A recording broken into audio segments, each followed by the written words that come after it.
नमस्कार मैत्रिणींनो, रिंकू क्रिएशनमध्ये तुमचे सर्वांचे स्वागत आहे। तर आज तुम्हाला मी उपवासाची भगरीची खिचडी ही रेसिपी दाखवणार आहे। चला तर मग आपण आता काय करते मी हे तुम्ही पुढे बघा। मी यामध्ये अर्धी वाटी भगर घेतली आहे। मी एका व्यक्तीसाठी ही भगर करत आहे, त्यामुळे मी अगदी अर्धी वाटी ही भगर घेतलेली आहे। आता ही भगर आपण निवडून स्वच्छ घेतलेली आहे। आता ही भगर आपल्याला भाजून घ्यायची आहे। चला मग गॅसवर मी एक स्टीलची कढई ठेवली आहे, त्यामध्ये ही भगर आपण मंद गॅसवर भाजायची आहे।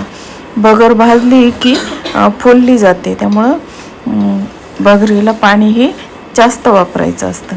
तर अशा प्रकारे आता आपण ही भगर मंद गॅसवर भाजून घेऊया। मैत्रिणींनो, तुम्हाला जर माझे व्हिडिओ आवडत असतील तर माझ्या चॅनलला लाईक, शेअर आणि सबस्क्राईब जरूर करा। आता आपण भगर बारीक गॅसवर भाजून घेत आहोत। आता ही भगर आपली आता भाजत आली आहे। आता ही भगर आपण एका वाडग्यामध्ये काढून घेतलेली आहे आणि आता आपण फोडणी करून घेऊ। त्या फोडणीमध्ये मी 2-3 चमचे तूप टाकलं आहे आणि त्यामध्ये जिरे टाकायचे। जिरे टाकल्यानंतर आपल्याला त्यामध्ये मिरची टाकून घ्यायची, हिरवी मिरची। आणि आता ही फोडणी झाल्यानंतर यामध्ये आपल्याला आता पाणी टाकायचं आहे। आता मी अर्धी वाटी भगरीला 1.5 वाटी पाणी वापरणार आहे। तिपटीने या भगरीला पाणी वापरायचं, कारण भगर ही फुगली जाते, त्यामुळे पाणी हे भरपूर लागतं भगरीसाठी। आणि यामध्ये मी आता अर्धा चमचा मीठ टाकून घेतलेलं आहे। आता पाणी उकळतंय तेव्हा आपण ती भगर स्वच्छ धुवून घेऊया। पहिल्यांदा ती भाजून घेतली आहे आणि नंतर ती एका बाउलमध्ये काढून ती आपण आता स्वच्छ धुवून घेऊ। आता भगर धुवून झालेली आहे।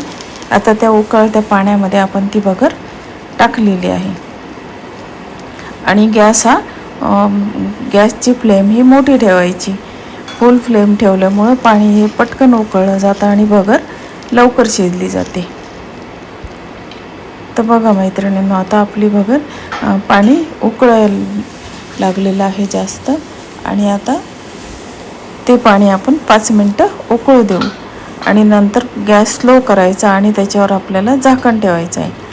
आता हे झाकण ठेवून आपण 2-3 मिनटं शिजवून घेतलं आहे। आता आपण त्यामध्ये शेंगादाण्याचा कूट टाकून घेऊया।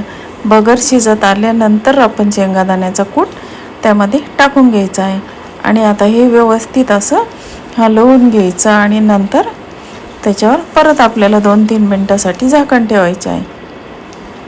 तर बघा मैत्रिणींनो, आपली भगर आता तयार होत आली आहे। भगर अगदी 5 मिनटामध्ये रेडी होते। तर बघा मैत्रिणींनो, आता ही आपली भगरीची खिचडी रेडी झाली आहे उपवासाची। आता त्याच्यावर झाकण ठेवू आणि आपण 5 मिनटं त्याला वाफ देऊया। आता ही भगर रेडी झाली आहे। मी सर्विंग प्लेटमध्ये सर्व केली आहे। तुम्हाला ही भगरीची खिचडीची रेसिपी कशी वाटली, आवडली असेल तर माझ्या चॅनलला लाईक, शेअर आणि सबस्क्राईब करा आणि असेच नवनवीन व्हिडिओ तुम्ही बघत राहा। धन्यवाद।